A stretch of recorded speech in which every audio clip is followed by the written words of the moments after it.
Warahmatullahi wabarakatuh. Eh, Perkenalkan, nama saya Kelvin Saputra dengan NIM akhir 216. Jadi di sini saya akan mempresentasikan apa itu kejahatan di bidang teknologi informasi dan permasalahan penyelidikan.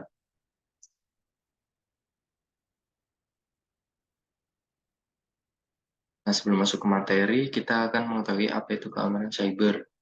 Keamanan cyber adalah perlindungan terhadap serangan dan ancaman terhadap sistem komputer dan data digital. Eh, Cyber sendiri kerap kali kaitannya dengan hacker. Namun hacker ini adalah seseorang yang memiliki kemampuan untuk membobol sistem keamanan dan mencuri informasi sensitif.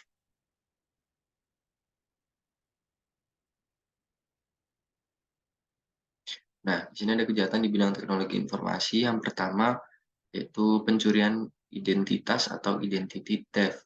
Pencurian identitas melibatkan penggunaan informasi pribadi seseorang seperti nama, tanggal lahir, atau nomor keamanan sosial untuk melakukan kegiatan ilegal atau mendapatkan keuntungan secara finansial.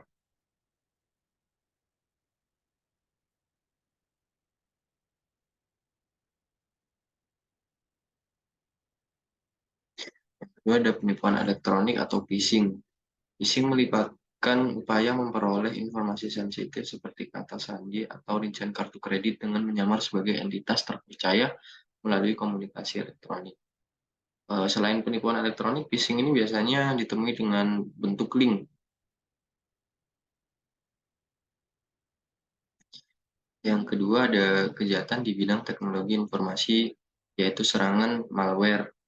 Serangan malware atau malicious software adalah perangkat lunak yang dirancang untuk merusak atau pengguna sistem komputer tanpa izin pengguna. Biasanya seringkali ditemukan pada aplikasi-aplikasi yang sudah dimodifikasi, seperti aplikasi apa kok yang terakhirnya ada tulisan mod, APK mod. Selanjutnya ada serangan DOS dan DDoS. DOS adalah denial of service dan DDoS adalah distributed denial of service. Serangan ini bertujuan untuk membuat layanan atau sumber daya teknologi informasi tidak dapat diakses oleh pengguna yang sah dengan membanjiri sistem dengan lalu lintas.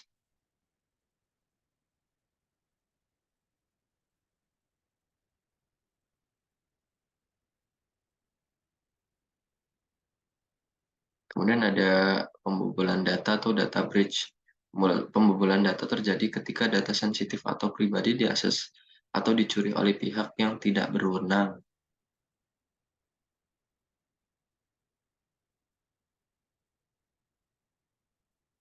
Nah, berikut adalah upaya untuk mencegah terjadinya kejahatan pada bidang teknologi informasi.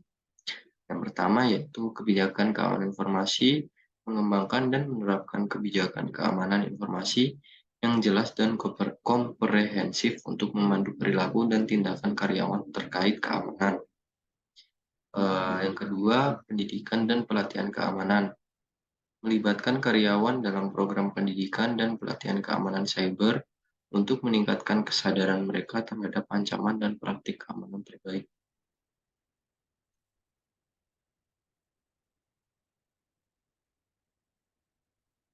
Selanjutnya, yang ketiga ada firewall dan sistem proteksi perimeter.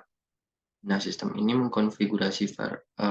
ini uh, berguna untuk memantau dan mengendalikan lalu lintas masuk dan keluar dari jaringan sebagai pengontrol lah istilahnya.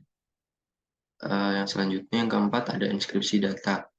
Nah, ini menggunakan teknologi inskripsi untuk melindungi data saat disimpan atau ditransmisikan, sehingga sulit bagi pihak yang tidak berwenang untuk membaca atau mengakses.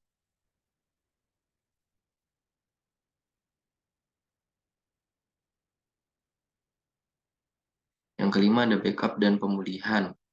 Lakukan backup data secara teratur dan menyimpan salinan cadangan di lokasi yang aman. Kemudian mengembangkan dan menguji rencana pemulihan, rencana untuk mengatasi kehilangan data atau sistem. Kemudian yang keenam, kontrol akses yang kuat. Nah, ini menerapkan prinsip kebutuhan dasar atau Principle of less privilege untuk memberikan hak akses hanya pada tingkat yang diperlukan oleh setiap pengguna atau sistem. Jadi hanya orang-orang tertentu. Kemudian memastikan pengguna hanya memiliki akses ke data dan sumber daya yang relevan dengan tugas mereka.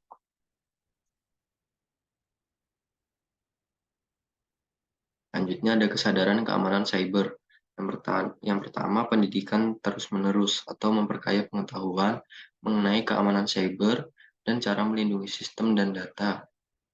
Kemudian yang kedua ada proteksi sandi, menggunakan sandi yang kuat untuk melindungi hak asas dan data pribadi. Jadi, jangan membiasakan menggunakan kata sandi nama atau tanggal lahir. Usahakan menggunakan kata sandi yang rumit. Yang ketiga, kredensialisasi dan sertifikasi cyber security. Mendapatkan eh, kualifikasi dan sertifikasi cyber security untuk meningkatkan kualitas dan keamanan bisnis. Nah, selanjutnya ada ancaman keamanan cyber. Yang pertama, klasifikasi data, identifikasi, kategorisasi, dan perlindungan data berdasarkan tingkat rahasia. Kemudian, backup dan recovery, menyiapkan rencana perbaikan dan pemulihan dalam kasus kehilangan atau kerusakan data. Kerusakan data bisa terkena bencana alam ataupun hal-hal lain. Jadi harus di backup dan di recovery. Kemudian ada filter email. Kita bisa melakukan scan email dan filter berkas untuk melindungi perusahaan dari email spam dan serangan virus.